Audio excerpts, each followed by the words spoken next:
观众朋友，瑞士的巴塞尔艺术博览会是最具影响力的现代和当代艺术博览会。每年的6月，来自全球各地的优秀的艺术大师、现代艺术大师和新一代的艺术新星们都会汇聚在这里，展出他们的作品。当然，这场盛会也有来自全球各地的艺术收藏家、艺术品经销商和策展人。观众朋友，现在就请随着我们的镜头一起去感受热火朝天的盛会现场。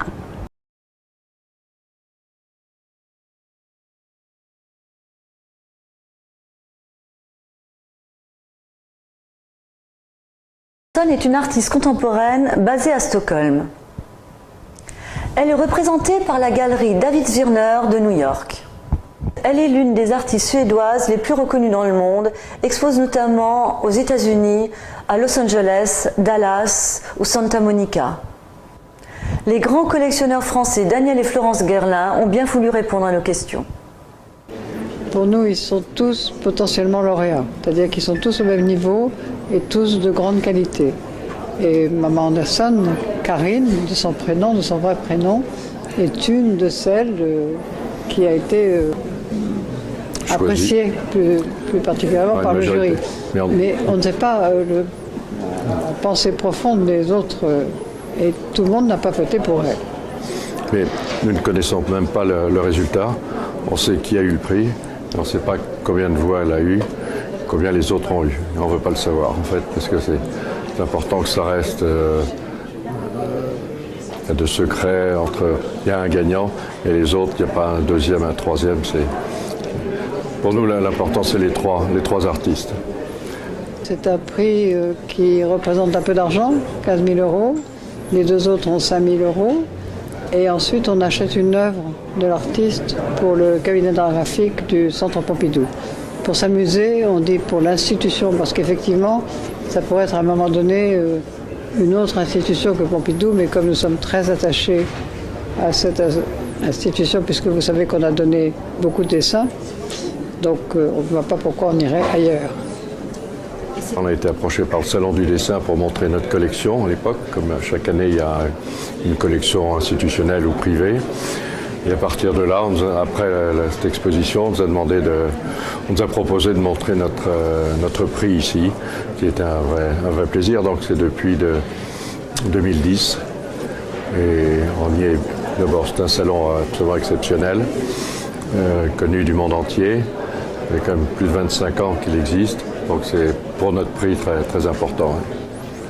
Et ce mélange en plus de l'art contemporain et de l'art plus ancien est très bien parce que ça montre qu'il n'y a pas de limite et qu'il n'y a pas de frontières en tout cas.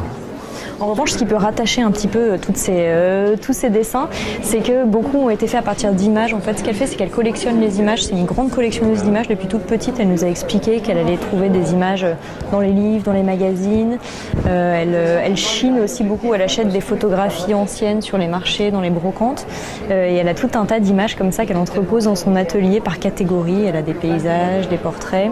Et quand elle est un petit peu en manque d'inspiration, elle va farfouiller dans ces images et voir celles qui l'inspirent. Alors l'idée, c'est pas de les reproduire de manière mimétique, un peu bête, mais plutôt voilà, de s'inspirer des formes qu'elle va pouvoir trouver dans ces images. C'est quelque chose notamment qu'elle a fait avec ce dessin que vous avez ici de la femme un petit peu prostrée, en fait qu'elle a réalisé à partir de la photo d'une aliénée des années 1920 qu'elle a trouvée dans un marché et qu'elle a reproduite à de nombreuses reprises. Je crois qu'il y en a une demi-douzaine qu'elle a faites comme ça, selon des techniques variées aussi en dessin. Voilà, donc un motif qui l'a particulièrement intéressée. Là aussi, par exemple, ce que vous avez là, le veau et le chien au pastel noir. C'est une image qu'elle a trouvée dans un livre de contes russes. Donc voilà, c'est des images qui l'inspirent, à partir desquelles elle va broder, créer une atmosphère parfois différente.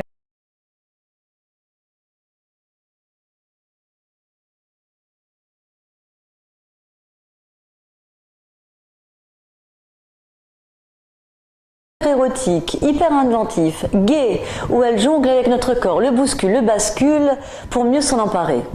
Du super pop d'aujourd'hui. Sa silhouette de superwoman se promène dans le monde entier, entre Art Basel et la Biennale de Venise. Elle a réalisé ici un travail sur le corps de la femme, traité comme une marchandise, symbole de la société de consommation du monde d'aujourd'hui. Une performance que j'ai intitulée I Love Marx. Et en fait, c'est la suite de mon travail où j'ai déjà fait une performance qui s'appelait Eve Waiting for Love et Eve Waiting for Success avec les indices boursiers comme le CAC 40, le Dow Jones, etc. Et là, pour ce travail, donc, j'emploie des ouvriers chinois qui emballent les barquettes I Love Marx dans l'idée de l'usine et de l'emballage industriel. Voilà, c'est cette performance que je présente. Et je présente également un énorme frigo rempli de barquettes d'Eve Waiting for Love et Eve CAC 40.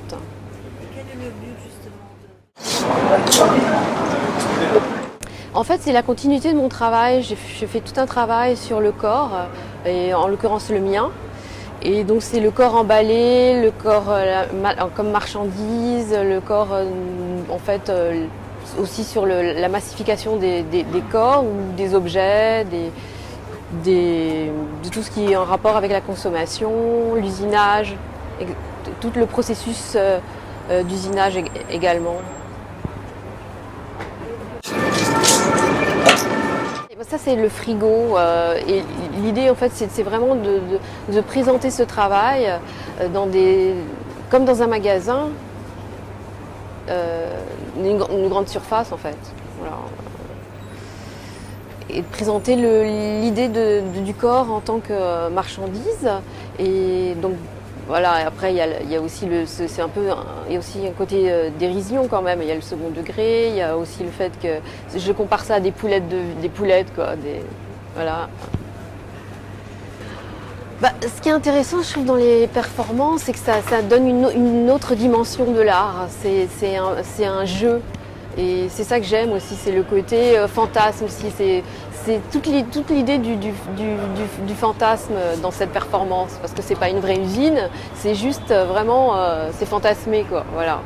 C'est l'imaginaire qui travaille dans cette idée de performance.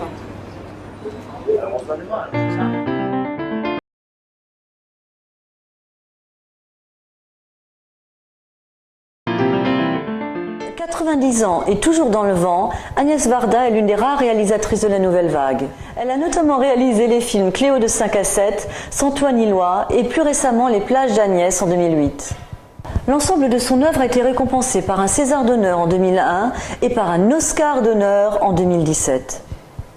Jamais aussi près du public, Agnès Varda présente depuis plusieurs années une œuvre plastique bourrée de poésie où elle interroge tous les médias. Depuis Triptyque atypique qu'elle présente dans cette vidéo, Agnès Varda a exposé au Centre Pompidou et à La Havane son exposition Cuba Varda en 2016. Si elle a présenté au printemps son exposition Une cabane au cinéma à la galerie Obadia, on peut également voir son œuvre tout l'été dans cette même galerie. J'avais envie de faire des choses en trois. Alors triptyque, comme son nom l'indique, atypique parce qu'ils sont un peu particuliers, spécialement ce puzzle derrière moi qui n'est pas en trois. Encore que je me suis amusée à dire il y a 3 pièces qui manquent dans le puzzle et on peut les voir accrochées ou collées au mur un peu plus loin. Il s'agit de jouer sur le fait que le puzzle pourrait représenter un rassemblement d'idées ou de connaissances ou de portraits, mais il en manque toujours. Et dans ce cas-ci, à cause du sujet 3, il en manque 3 pièces. Dans cette petite salle, comme un petit salon, j'ai exposé 3 portraits, 3 triptyques encore une fois. Celui qui est derrière moi, c'est une jeune fille dont j'ai fait le portrait en 1949 ou 50, c'est-à-dire à l'ancienne, argentique, et elle est entourée de prises de vue vidéo en couleur, faites maintenant. Ici, vous avez le peintre Barcelo, le Mallorquin, Miquel Barcelo, et qui me montre ses poissons séchés. Et du coup, j'ai mis à droite et à gauche un poisson et un bateau qui a l'air d'un poisson.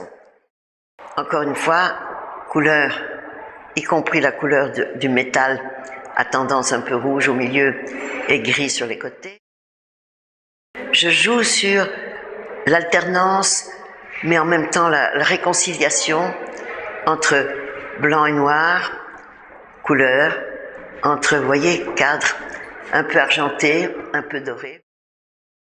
Ici, c'est un portrait de ma fille Rosalie, mais c'est ma fille Rosalie quand elle était toute petite fille, à 4 ans peut-être, et maintenant, rêveuse, autant maintenant qu'autrefois.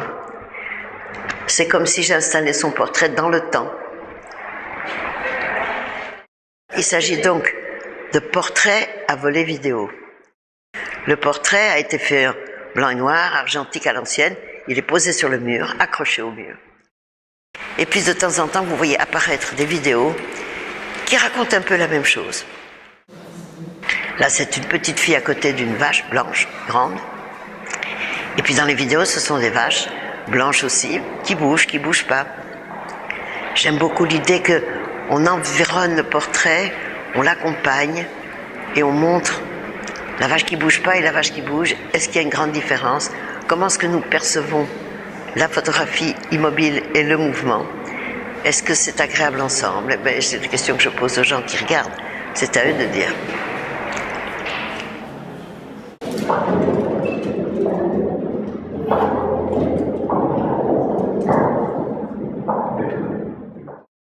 C'est encore le chiffre 3 qui m'a inspiré une définition de la beauté qui est décrite dans un petit papier d'ailleurs, qui est donné à tout le monde, qu'on peut lire. Beau comme la rencontre fortuite sur une table de dissection d'une machine à coudre et d'un parapluie. Citation de Isidore Ducasse, comte de Lautréamont, et que j'ai souhaité illustrer d'une certaine façon pour s'amuser, avec effectivement, il faut vous voyez de près, table de dissection, un parapluie, une machine à coudre.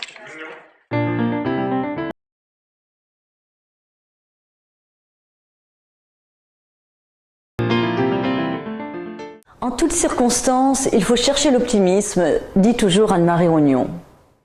Passionnée de littérature, elle nourrit aussi bien ses œuvres de philosophie grecque que des mythologies anciennes. C'est au cœur de l'Auvergne, à Clermont-Ferrand, qu'Anne-Marie Rognon, l'espiègle, se livre à vous. Le titre était en toutes circonstances.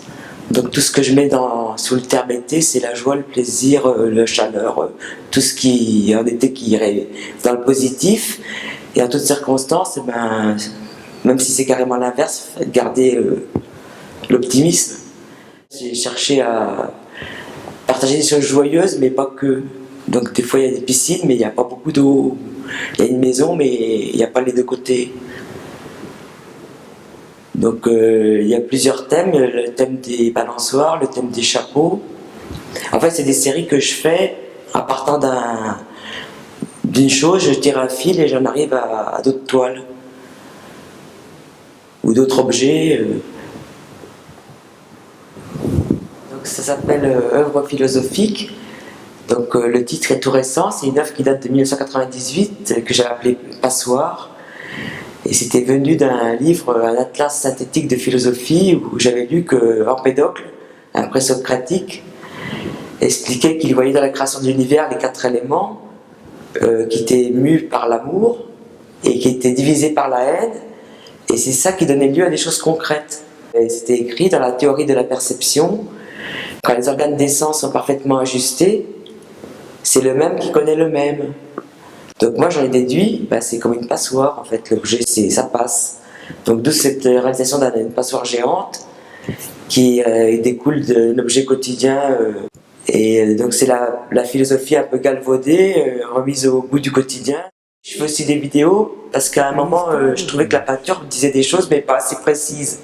Donc en parlant sur les images filmées, je pouvais dire des choses précises. Donc la première vidéo se passait dans la rue où je filmais des images banales, mais j'avais imaginé toute une relation entre les gens qui se passait, un peu de l'ordre de l'ésotérisme et de l'oracle. Donc quelqu'un faisait ça, ça veut dire ça. Et la parole permettait de préciser ces choses-là. Une fois, j'arrive à l'angle d'une rue, il y avait 2 filles que je connaissais qui discutaient. Je vais pour dire bonjour et j'entends moi de toute façon, j'en ai pas de démarche artistique. Alors je lui dis ah bon, marche voir. Je lui dis, ben si, quand même. Ensemble. Je dis même pas.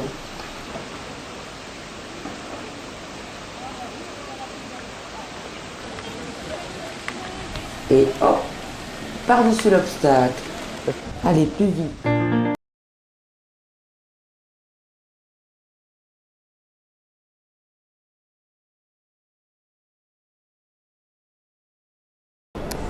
La lauréate du prix Soun 2017 s'appelle Christelle Théa. C'est une jeune artiste d'une petite trentaine d'années qui fait un travail de portrait, on pourrait dire, mais pas entendu au sens convenu du mot. Ce sont surtout des captations qu'elle fait en direct de situations vécues, éprouvées, partagées, dans un principe de travail donc de prise sur le vif. Par exemple, elle peut aller assister à une conférence d'un philosophe et vouloir faire le portrait de ce personnage. Alors elle va le croquer à sa chair devant le micro et en même temps elle va l'entourer sur toute la surface de sa feuille de certaines bribes de ses paroles. Et en même temps, elle vient de faire une exposition dans un lieu institutionnel d'édition où elle a fait finalement le portrait de l'atelier. Et là, elle est en ce moment en résidence à Budapest. Donc elle découvre tout un autre univers. Une artiste tout à fait intéressante et assez singulière dans son fonctionnement, dans sa posture artistique.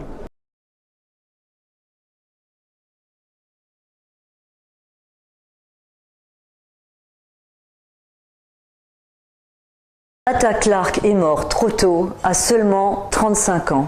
L'artiste américain a été connu pour ses œuvres réalisées dans les années 70. Non seulement pour ses coupes, ses découpes de bâtiments, mais également pour ses graffitis. Avec la réévaluation de la culture urbaine, l'exposition de Gordon Mata Clark, un architecte, réalisée dans la capitale française, propose une nouvelle lecture de son œuvre et de son influence sur l'art contemporain et sur l'architecture contemporaine. La directrice du Jeu de Pau, Martha Gély, vous parle de son travail exceptionnel. Gordon Mata Clark est un artiste d'origine chilienne, new-yorkais, très connu pour ses interventions, je dirais presque physiques, sur des bâtiments qui sont désaffectés, soit à New York ou ici même à Paris. Quand je dis des interventions, c'est vraiment des interventions lourdes, c'est-à-dire qu'il creusait les bâtiments, il coupait, il fragmentait, et en fait, c'est une façon aussi de chercher à analyser comment l'architecture et l'urbanisme contemporain, c'est contemporain à lui, c'est-à-dire fin des années 60, des années 70, ils imposaient aussi une façon de vivre la société.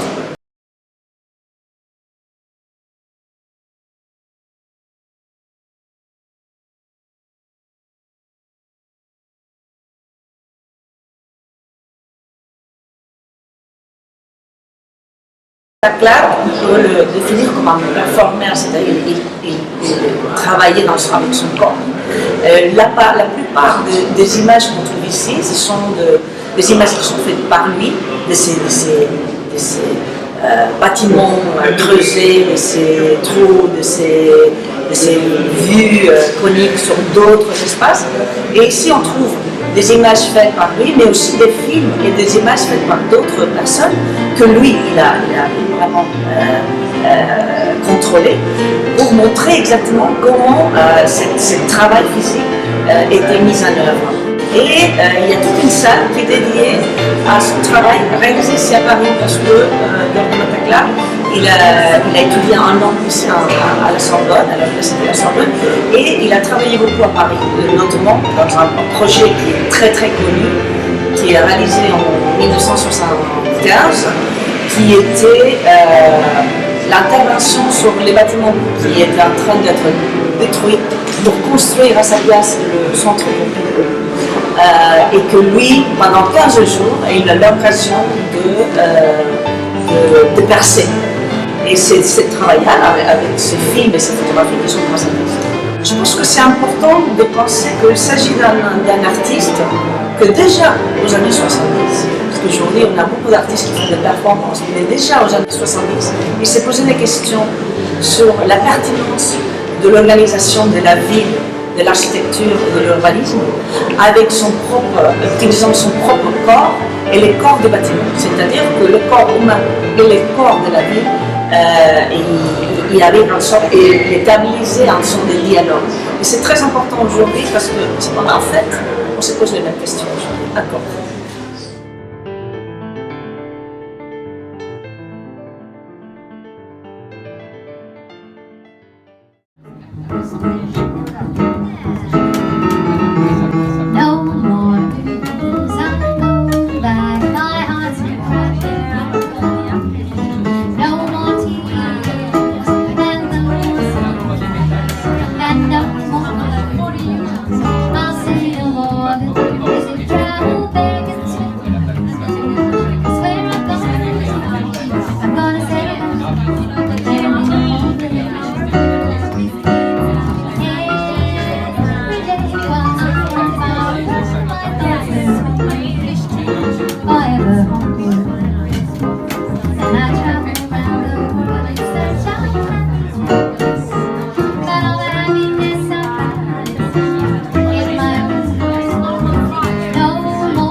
大英博物馆举办罗丹与古希腊艺术的特别展览。此次展览是第一次将罗丹深受古希腊雕塑启发而创作的作品与他所欣赏的帕特农神庙雕塑一同展出。同时展出的还有罗丹的许多石膏、青铜和大理石雕塑原作，如思想者和吻，还有罗丹自己收藏的古物。展览直到7月29号。